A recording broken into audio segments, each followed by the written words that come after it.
the new chief. Sarah Johnson stepped out of her silver sedan at 6:45 a.m., the parking lot of Riverside Police Station quiet except for the sound of her heels clicking on the concrete. Dressed in a simple black blazer and dark pants, she felt a mix of nerves and excitement. Today was her first day as the new police chief, a position she had worked 20 years to achieve. From military police to detective work, she had earned every step. But as she approached the staff entrance, an unsettling feeling washed over her. "Hey, stop right there," a sharp voice called from behind her. Sarah turned to see Officer Mike Stevens striding toward her, his hand resting on his belt near his weapon. His expression was hard and suspicious. Behind him, two more officers followed. Officer Lisa Chen, looking annoyed, and Officer Dave Miller, who seemed uncomfortable but said nothing. "This is a restricted area," Stevens said, stopping a few feet away. "You need to move along." "I'm here for work," Sarah replied, keeping her voice calm. "I have business inside." Stevens looked her up and down, his eyes lingering on her skin color and attire. "Work? I don't know what kind of work you think you're doing, but this isn't your neighborhood. This is a police station." "I know what it is," Sarah said, her heart racing. "Look, sweetie," Chen interjected, stepping forward. "If you're here to file a complaint or something, you need to use the front entrance. This door is for staff only." "I am staff," Sarah asserted, but both officers laughed. "Right? And I'm the mayor," Stevens scoffed. "You got any ID to prove that?" Sarah reached into her jacket pocket slowly, pulling out her badge and credentials. "Here." Stevens barely glanced at it. "That's a fake. Nice try, though."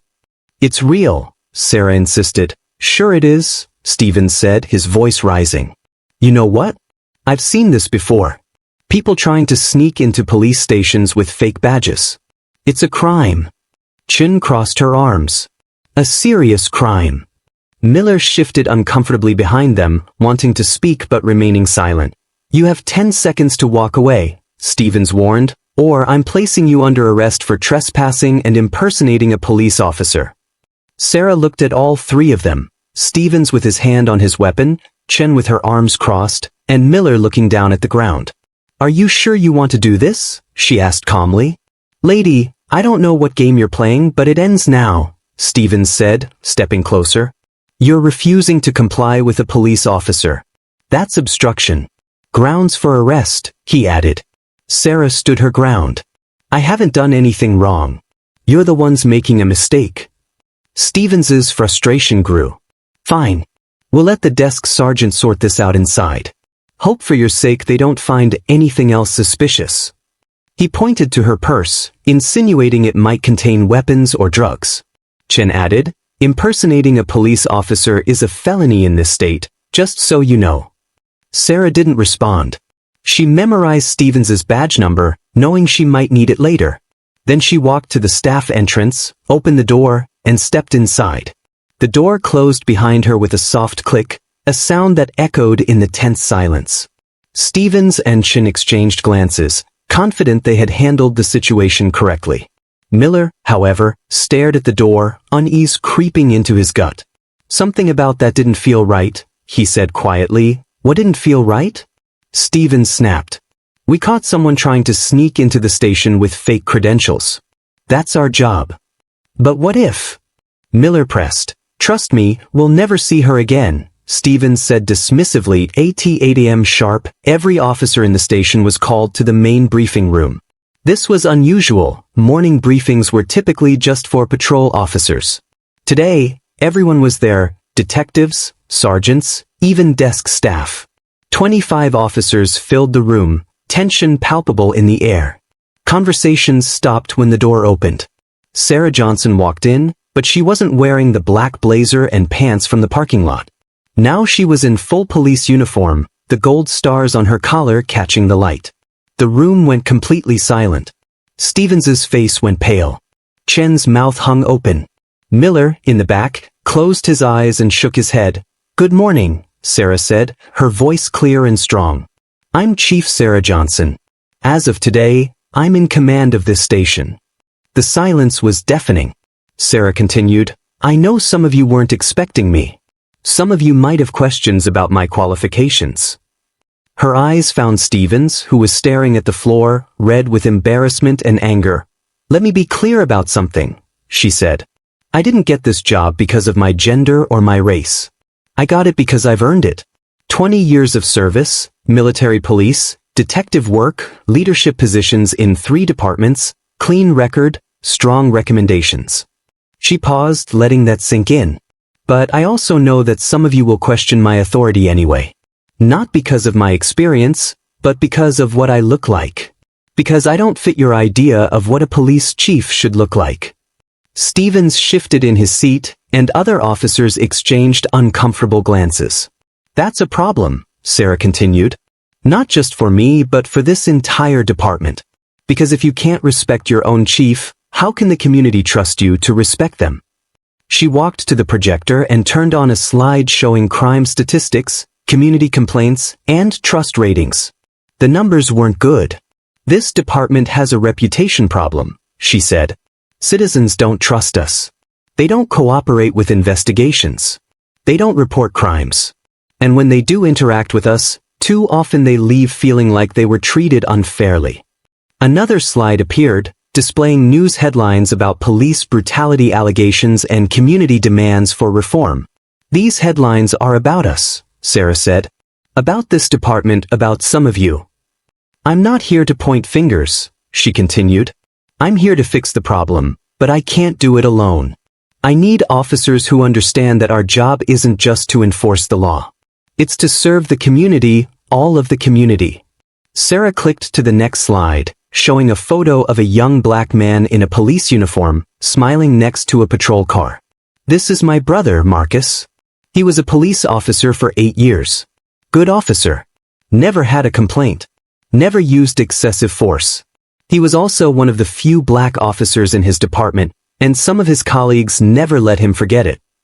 The room was silent, tension thick. Marcus tried to fit in. He laughed at jokes he shouldn't have laughed at. He stayed quiet when he should have spoken up. He thought if he just worked hard enough, they'd eventually accept him. Sarah paused, her eyes distant. Then one day he witnessed another officer using excessive force during an arrest. The suspect was handcuffed on the ground, not resisting. But the officer kept hitting him over and over. The tension in the room was palpable. Marcus had a choice. He could stay quiet and keep his colleagues happy, or he could do what he swore to do when he put on the badge, protect and serve. She looked directly at Stevens. Now he chose to do the right thing. He reported what he saw, filed a complaint, testified in the investigation. You know what happened to him? He was ostracized. His backup would arrive late to his calls. His reports were scrutinized more than anyone else's. He was passed over for promotions. Eventually, he was forced to quit. Sarah clicked to the next slide, displaying a simple message. Character is who you are when no one is watching. My brother's career ended because he chose his character over his comfort. He chose what was right over what was easy. She turned back to face the room. I'm asking all of you to make that same choice every day, every call, every interaction. Sarah walked closer to the officers. Some of you know exactly what I'm talking about. You've seen misconduct. You've heard inappropriate comments. You've watched colleagues treat people differently because of their race or gender or economic status. Stevens was staring at the floor, his face a mixture of anger and shame. And you stayed quiet because it was easier, because you didn't want to rock the boat, because you thought it wasn't your problem. But it is your problem, Sarah said firmly. Because when one of us acts badly, all of us look bad. When one of us violates someone's rights, all of us lose credibility. Stevens finally looked up, his expression conflicted. I'm not here to punish anyone for past mistakes, Sarah said, but I am here to make sure they don't happen again. Starting now, this department will operate differently. She outlined her new policies: mandatory bias training, body cameras for all officers, regular community meetings, and a zero-tolerance policy for discrimination or excessive force. Some of you won't like these changes, she said. Some of you will resist them. Some of you might even try to undermine them. But those officers won't last long here because I'd rather have a small department of good officers than a large department of bad ones. She looked at Stevens again. But for those of you who are ready to be part of the solution, who want to rebuild trust with the community, who understand that our job is to serve everyone equally, I want to work with you. Sarah walked back to the front of the room. This badge is heavy, she said, touching the star on her chest. It should be because it represents the trust that citizens place in us, the authority they give us, the responsibility we carry. Don't make it heavier by abusing it. Then she walked out, leaving 25 officers to sit in silence and think about what kind of cops they wanted to be. After the briefing, Sarah returned to her office, a small room with a desk and a window overlooking the parking lot. She opened her laptop and accessed a video file, security footage from the parking lot that morning. She watched herself walking toward the station, watched Stevens approach her, watched the confrontation unfold. She'd requested the footage as soon as she got inside. Every police station had cameras, and most officers forgot they were there. Sarah saved the file to a secure drive. She didn't know if she'd need it, but it was better to have it just in case. A knock at her door interrupted her thoughts. "Come in," she called. Miller stepped into the office, looking nervous. "Chief, do you have a minute?" "Of course. Come in." Miller sat down but couldn't seem to look her in the eye. "I wanted to update you on something. I've been talking to some of the other officers about the changes you're making, and some of them are really on board. They're tired of the old way of doing things. They want to be part of the solution." Sarah felt a spark of hope. "How many?" "About a third of the department, maybe more." "That's a start. What about the others?" Miller's expression darkened. "They're not happy. Stevens and Chen have been calling people, telling them you're trying to destroy the department. Some officers are talking about transferring to other departments." Sarah nodded. She'd expected this. Change was never easy, especially in organizations with strong cultures and traditions. "There's something else," Miller continued. "I've been keeping track of incidents, use of force reports, citizen complaints, that sort of thing. I think you should see this." He handed her a folder. Inside were copies of reports dating back several years. Sarah scanned them quickly, her heart sinking with each page. "These are all from officers who are resisting the changes?" she asked. "Most of them. Stevens and Chin are the worst, but there are others." Sarah closed the folder. "Thank you for bringing this to me. This is exactly the kind of information I need to make informed decisions." "Chief, can I ask you something?" "Sure. Do you really think you can change this place? I mean, some of these guys have been here for 20 years. They're set in their ways." Sarah looked out her window at the parking lot where she'd been confronted just weeks earlier. "Officer Miller, do you know what the definition of insanity is? Doing the same thing over and over and expecting different results." "Exactly. This department has been doing the same thing for decades. And look where it's gotten us. Community distrust, lawsuits, negative publicity, low morale." She turned back to Miller. "So yes, I think I can change this place because the alternative is watching it destroy itself." Miller stood up. "Well, you can count on me, Chief, and the others I've talked to. We want to be part of something better."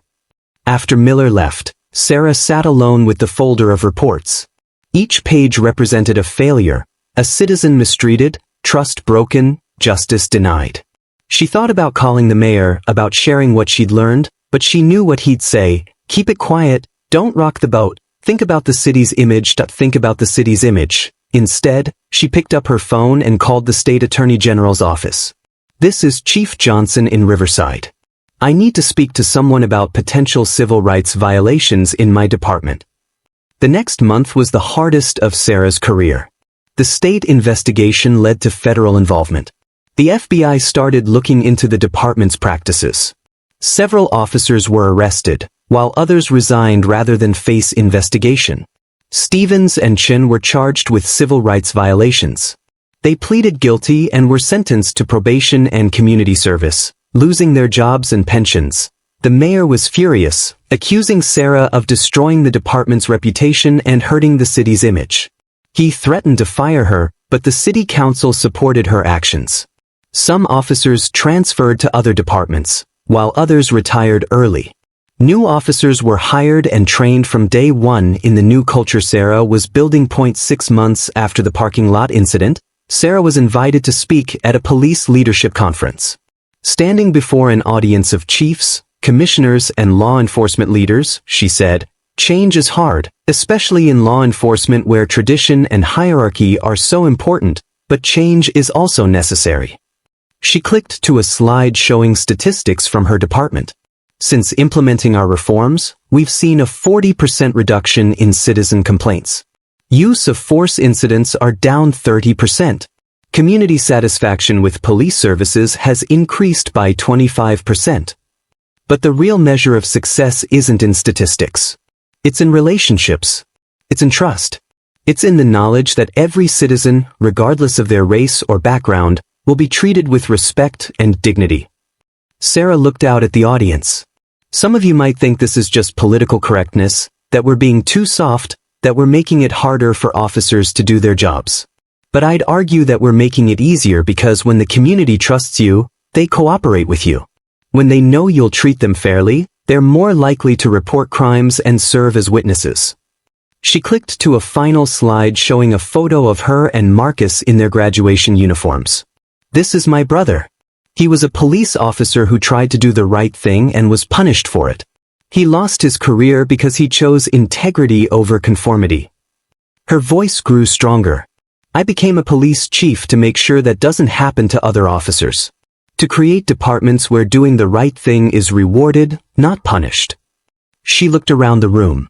"We have a choice. We can keep doing things the way we've always done them and keep getting the same results, or we can change. We can build departments that truly serve and protect everyone." Sarah stepped away from the podium. "The choice is ours, but we need to make it soon because the communities we serve are watching.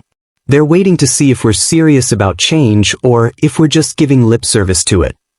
She walked off the stage to thunderous applause, knowing she had planted seeds of change in minds that might have been closed before. Later that evening, Sarah was back in her hotel room when her phone rang. It was Marcus. "I saw your speech online," he said. "I'm proud of you, sis." "Thanks. I just hope it makes a difference." "It will. Maybe not right away, but it will. You're doing what I couldn't do. You're in a position to actually change things." Sarah smiled. "I'm doing what you taught me to do, stand up for what's right, even when it's hard, especially when it's hard." After they hung up, Sarah looked out her hotel window at the city lights below. Somewhere out there, police officers were making decisions. Some were choosing to do the right thing. Others weren't.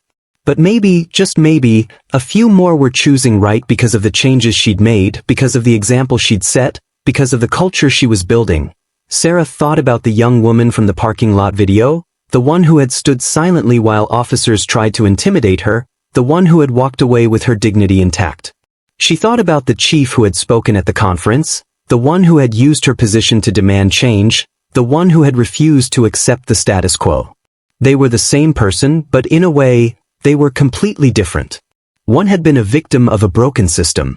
The other was fixing it. Sarah turned away from the window and got ready for bed. Tomorrow she'd fly home to Riverside, where there was still work to do, officers to train, policies to implement, trust to build. But tonight, she felt something she hadn't felt in a long time: hope. Hope that police departments could change. Hope that officers could be held accountable. Hope that communities could trust the people sworn to protect them. Hope that her brother's sacrifice hadn't been in vain. She thought about the young officers just starting their careers, the ones who would be trained in the new culture she was building, the ones who would never have to choose between their integrity and their careers. And she thought about the citizens of Riverside, the ones who could now call the police without fear, the ones who knew they'd be treated with respect regardless of their race or background. That was what real change looked like, not dramatic gestures or political speeches, just quiet, steady progress toward a more just and equitable system.